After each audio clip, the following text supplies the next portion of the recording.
Since the introduction of low-cost smartphones with large screens, the tablet market has been shrinking. Another reason for Android tablets' decline was their poor user experience, with app design optimizations for larger screens falling far short of Apple's iPad. The COVID-19 pandemic, on the other hand, created the ideal environment for Android tablets to resurface on the market, thanks to increased demand for online classes for children. This prompted OEMs to develop brand-new cutting-edge tablets at a reasonable price. Furthermore, the Android 12L release revealed Google's serious consideration of optimizing the Android user experience as a result. In the first half of 2022, Xiaomi decided to take a risk and test the market by releasing its Xiaomi Pad 5 tablet. The company was able to sell all of its initial stock within hours, so the risk paid off handsomely. The company has returned with a new tablet, this time under the Redmi brand. The Xiaomi Redmi Pad is a low-cost tablet that tries to offer something for everyone at a reasonable price. It costs $259 and comes with a large 2K resolution display with a 90Hz refresh rate, a large battery, a reasonably powerful Helio G99 processor, and a slew of other modern features. We've been using the Redmi Pad for over 2 months and we are ready to answer all of your burning questions about this incredible piece of technology. Despite the fact that it is a low-cost Android tablet, the Redmi Pad does not appear to be one. Because of its all-metal construction, it has an excellent in-hand feel. Because of the flat frame design and even weight distribution, this Android tablet feels lighter than its actual weight of 465 grams. It is also relatively thin at 7.1 millimeters. While the tablet's edges are flat, the corners are rounded to avoid digging into your hands whether in portrait or landscape mode. The tablet is available in 3 colors, graphite gray, mint green, and moonlight silver. To be honest, the green color is understated and blends well with other Xiaomi ecosystem products, such as the green Poco F4. The tablet's body has a matte textured finish that repels most fingerprints and smudges. Holding the tablet in portrait mode reveals a small power button at the top, a volume rocker on the right, an SD card slot on the left, and a USB Type-C port at the bottom. The tablet has a quad-speaker setup, with 2 speakers in each of the top and bottom halves for optimal stereo separation. If you thought we forgot about the 3.5mm headphone jack, you were mistaken. The tablet lacks one, which is unfortunate, especially at this price point. Pogo ports for external accessories, as seen on the Xiaomi Pad 5, are also missing. The tablet, on the other hand, gets the camera placement right, with an 8-megapixel selfie camera on the wider side for better-looking selfies and video calls and an 8-megapixel camera on the back. The Redmi Pad is also IP52 rated for dust and water resistance, but it lacks display protection, so a case and screen guard are required. We like the Redmi Pad's 10.61-inch display with a resolution of 2000 by 1200 pixels. Because of its 90Hz refresh rate display and compatibility with up to 1 billion colors, the device has a slight advantage over the competition. The 90Hz refresh rate produces smooth animations and transitions, which improves the user experience. However, unlike the Xiaomi Pad 5, there is no HDR10+ certification or Dolby Vision support, but the 10-bit screen still has 70% NTSC coverage and a peak brightness of 400 nits. The 15:9 aspect ratio of the panel makes it ideal for a wide range of applications, including gaming, working, and watching videos. The Redmi Pad also has Widevine L1 certification, which allows you to watch full HD content on Netflix and other video streaming apps. This, combined with the quad-speaker setup and Dolby Audio, results in an excellent streaming setup.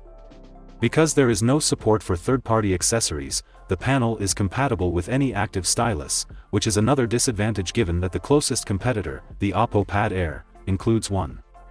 Customers can still get a cheap capacitive stylus that works well from Amazon. The Redmi Pad's front and back cameras both have an 8-megapixel resolution. The rear-facing camera is not a good tool for capturing memorable moments due to its poor dynamic range and slightly washed-out colors. You can instead use it to scan documents. Because the front camera is on the right bezel, you are always staring directly into the camera during video chats, which is also beneficial for selfies. Focus frame is a new feature that allows you to stay in the frame during video calls even if you move around. This function is comparable to the center stage feature found on newer Apple iPads. The MIUI 13 overlay, which is based on Android 12, comes standard with the Redmi Pad. But we're a little disappointed because the tablet doesn't come with the tablet-optimized version of Android 12L. However, the software is remarkably clean and fluid.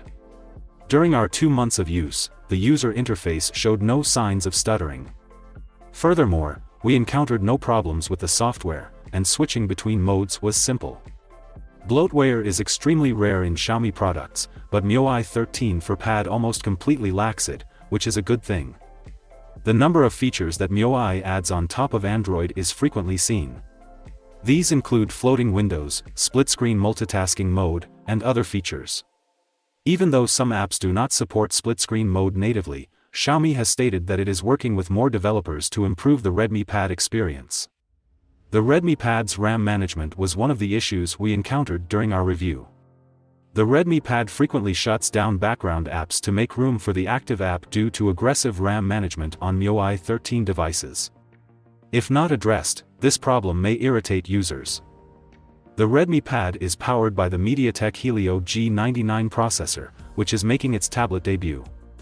This chip has recently been used in low-cost devices such as the Poco M5. The processor RAM and storage combinations are 3GB with 64GB, 4GB with 128GB, and 6GB with 128GB. The Redmi Pad can handle basic web browsing and app scrolling. We tested several well-known games for this review, including Call of Duty Mobile and Asphalt 9 Legends, and they all ran flawlessly. The chip inside can deliver a respectable gaming experience.